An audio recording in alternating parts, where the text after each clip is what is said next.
Operation Werwolf began as a desperate whisper inside a collapsing empire. By the autumn of 1944, Nazi Germany was being crushed from all sides. The Soviet Red Army pushing relentlessly from the east, the Americans and British advancing from the west, and the skies filled with Allied bombers that turned German cities into fields of fire and rubble. Inside Hitler's high command, panic clashed with delusion. The war was all but lost, yet for a regime built on myth, spectacle, and the illusion of unstoppable power, admitting defeat was impossible. And so, in the dying months of the Third Reich, a sinister plan was conceived. An underground army forged from fanatics, trained in sabotage, terror, and psychological warfare. It would be called Werewolf, the German word for werewolf, evoking nightmares, folklore, and the idea of something wild and uncontrollable lurking behind enemy lines. It was meant to be the Nazi state's final weapon, a shadow war meant to haunt the Allies long after the Reich fell. The idea was not entirely new.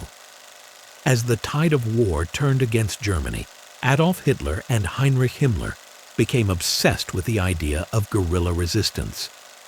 They imagined small bands of elite fighters who could operate like ghosts, appearing in occupied towns and villages, striking suddenly, disappearing into forests, ruins, and mountainsides.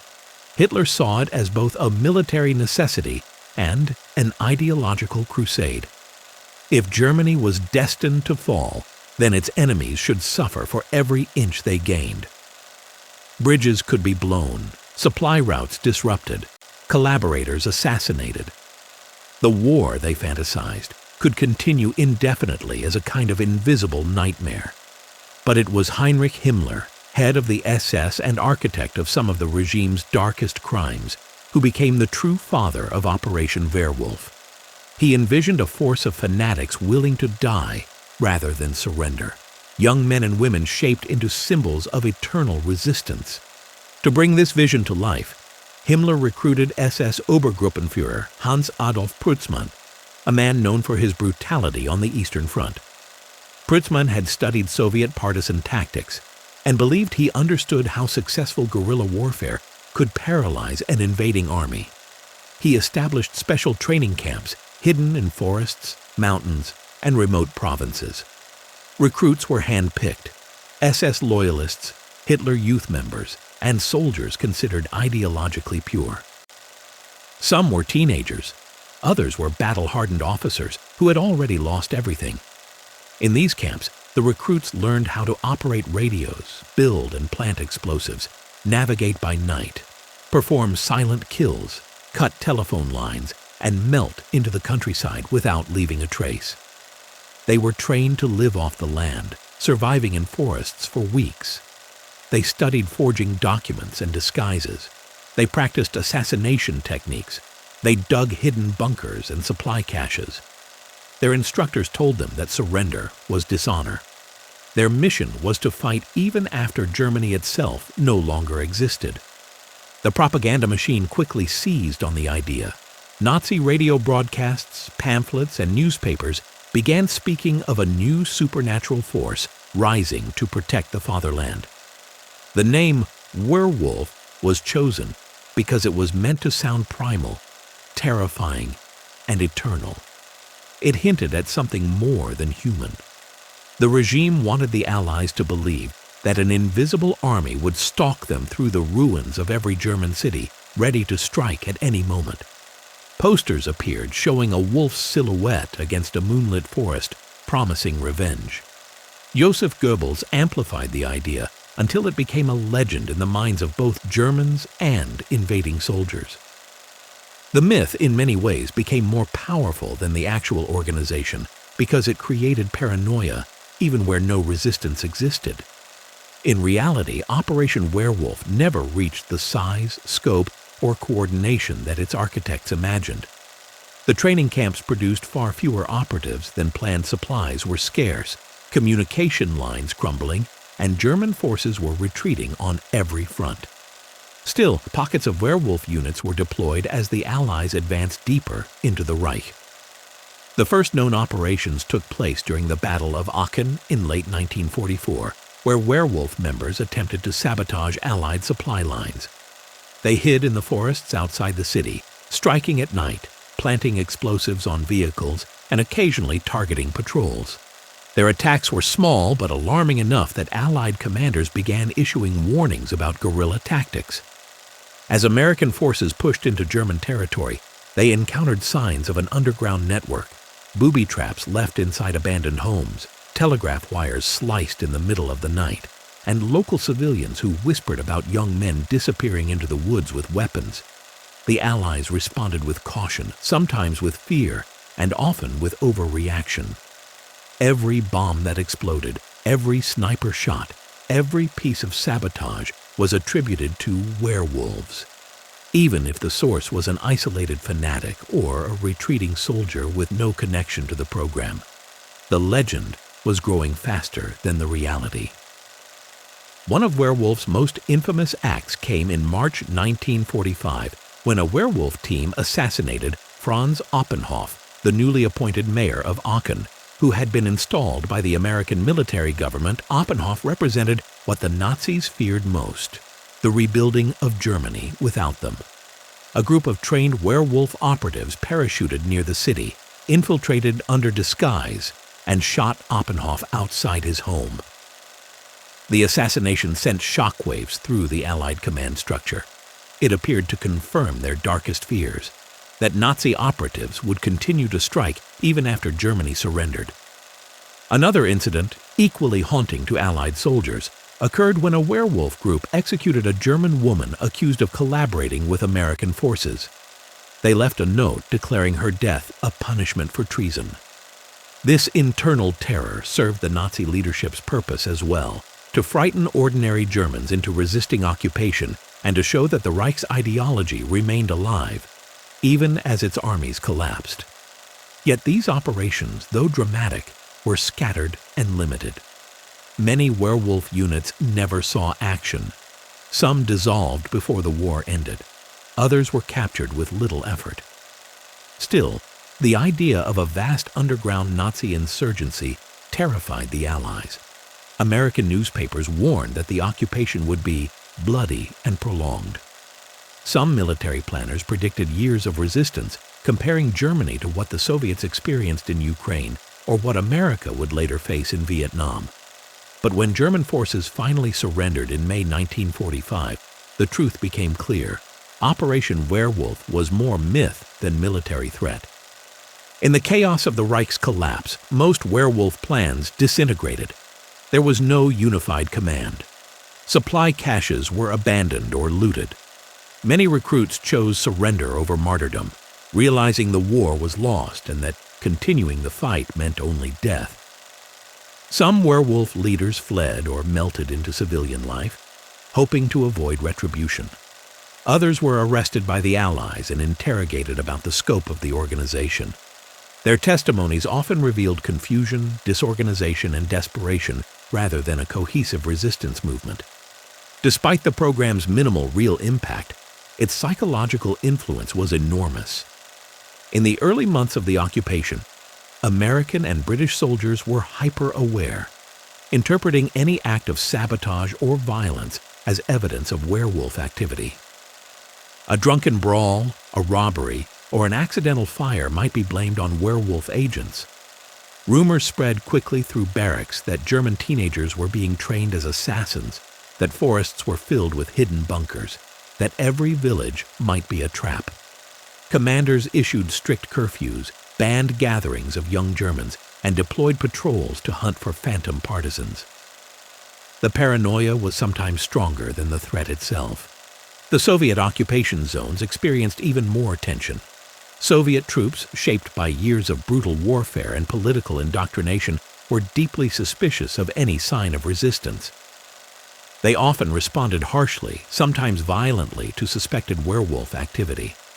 In some regions, mere accusation of involvement with werewolf could lead to imprisonment or execution, even without evidence.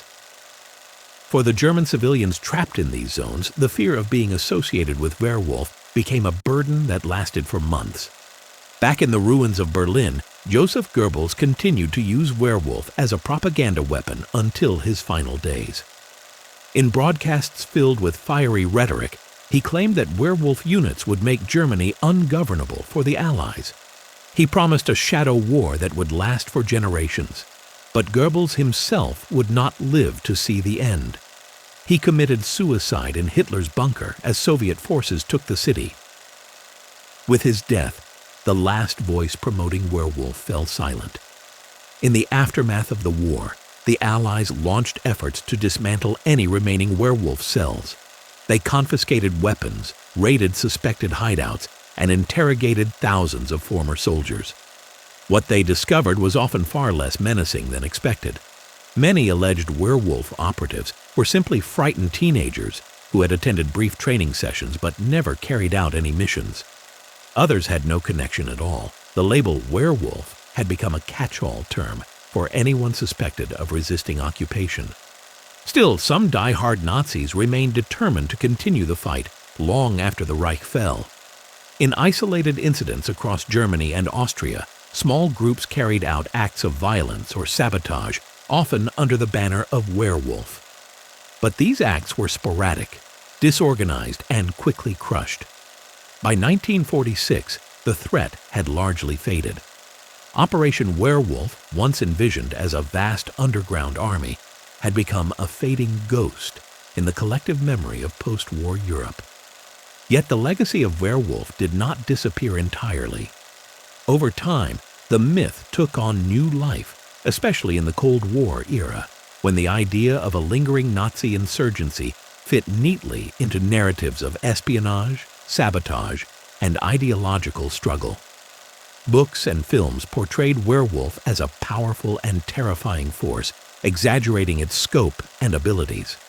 The name came to symbolize the idea of fanatic resistance, of a defeated ideology refusing to die quietly.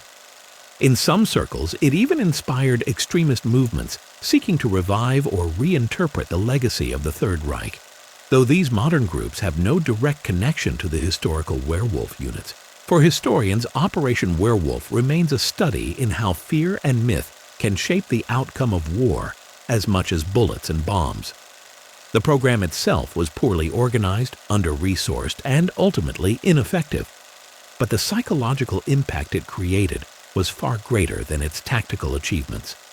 It forced Allied commanders to divert resources, influenced occupation policies, and contributed to early tensions between Germans and their occupiers. It also served as one of the final glimpses into the mindset of the collapsing Nazi regime, a leadership clinging to fantasies of revenge and eternal struggle, even as their world crumbled around them. What makes Operation Werwolf so striking today is the contrast between what it truly was and what it was imagined to be. On paper, it was a last-ditch guerrilla program meant to prolong the war.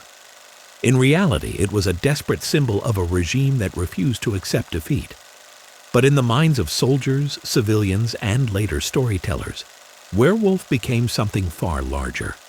A specter haunting the ruins of Europe, a reminder that ideology does not vanish with the fall of a government, and a chilling example of how even the weakest force can wield immense influence when wrapped in the cloak of myth.